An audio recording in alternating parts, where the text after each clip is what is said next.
Welcome to Coaching Youth Hoops. Coach, how are How you you? doing, Coach? I'm doing I'm all right. great. I'm hanging. Yeah, All right. hanging in there. Yeah, I am. Season's coming to an end soon. I Season mean, never well, comes hopefully, soon. I was going to say season never comes to an end, and hopefully it doesn't come soon.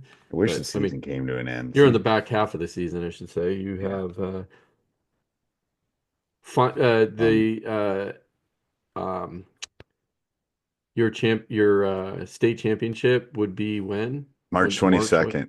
March 22nd. Okay, so Yeah, you got you got two got a months. month. Yeah, thanks. It's only February, Probability of so. that is close to zero than one, unless we get a lot better. So anyway, Hmm. for the people that know mathematics. All right. So um our sponsors, coach, give a big shout out to GC.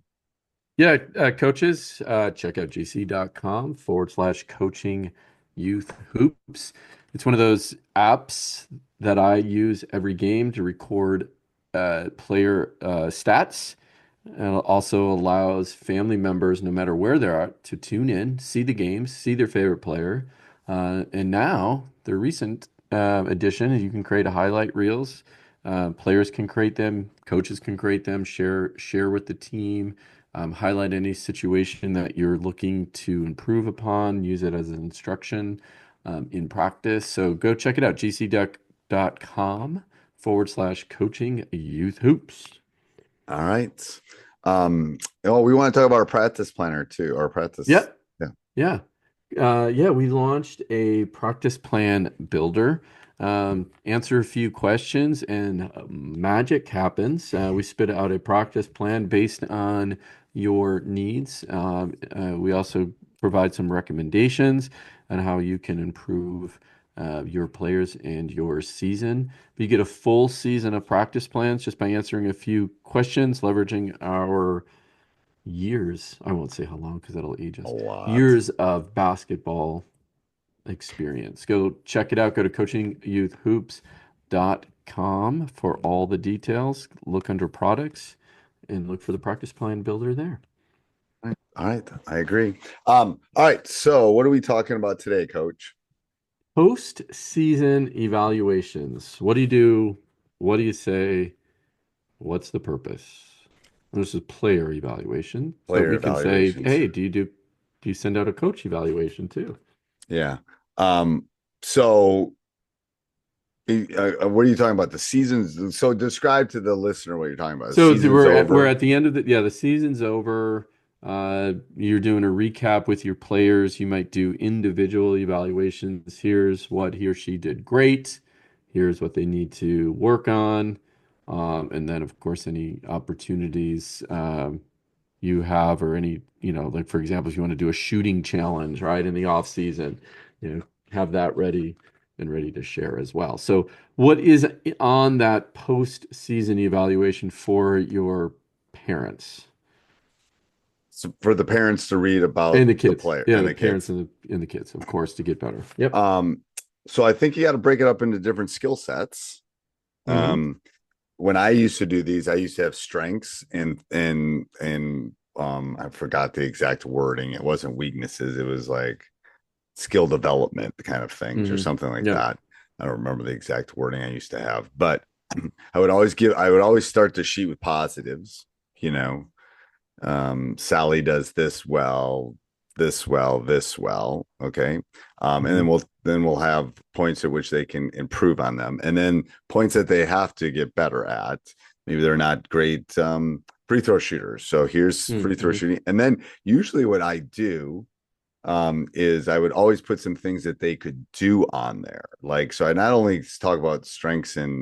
and things that they necessarily have to get better at, um, that, improvement areas, but I would also um, give them ways to do it. So I wouldn't just say you got to become a better free throw shooter. I would say, here's how you can become a better free throw shooter. Work Yeah. on your routine, work on this, shoot these, do this. I would give them specifics that would help them um, do that. And then I'd say, and then we would try to come up with a plan about like, how are you going to do this? How many days a week? So I would literally try to come up with not necessarily a workout, but I would usually sit with the parents too and say, all right, if they want to do this, let's come up with a plan. How can they do this? Where is their time to do this?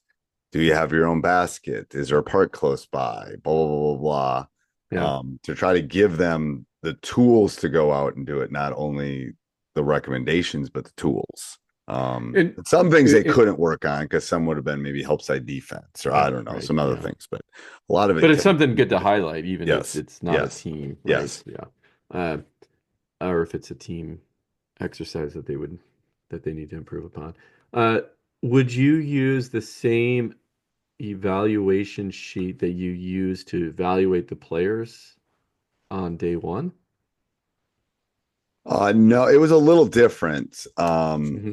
in the sense that it was a little bit more like no is the quickest answer is no, Yeah. they would be different. Though the Hmm. initial evaluation was kind of ranking skill sets. After you've seen them for a while, you know the specific things. Like I'm not, and I'm also in that initial one, not giving them ways to improve, ways to get better. Um, Hmm. I'd wanted to do that for sure. And are you looking at are you using that day one evaluation sheet when you're picking your teams and the notes you have on there and where they're strong and where they can improve?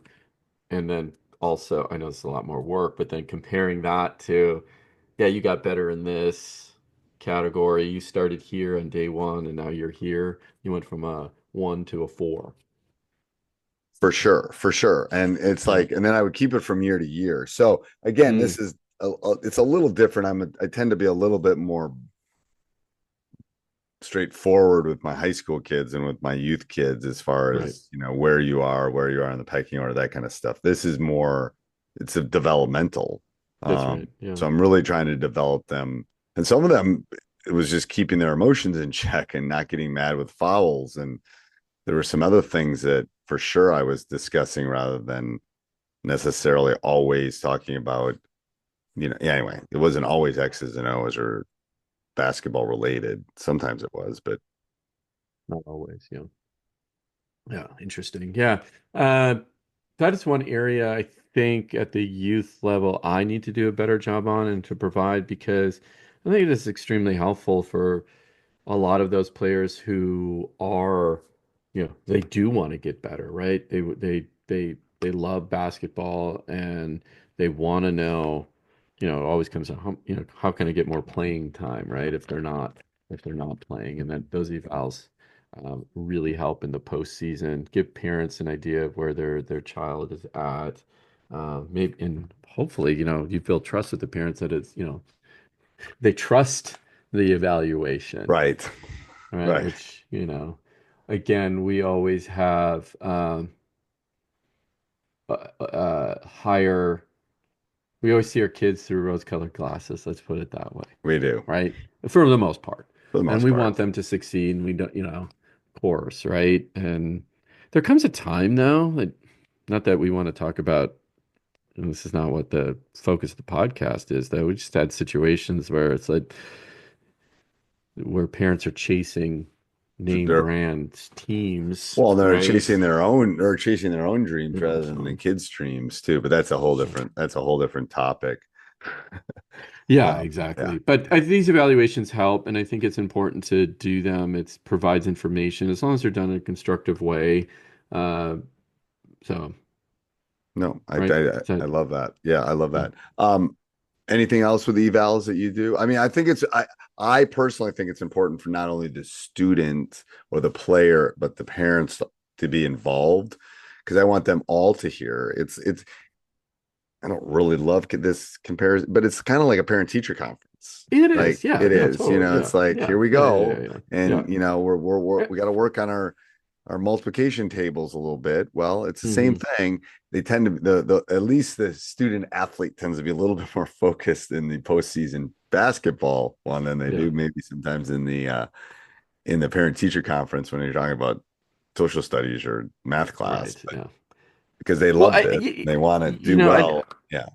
yeah, I'm sorry. I was just gonna say I don't think we want to sit down. I mean, again, as you're talking about a youth AAU Yeah. team, I don't think we're advocating necessarily if you're, or I mean, even if it's your grade school team, doesn't matter, CYO team, YMCA. But I just think something just to, Yeah. strengths.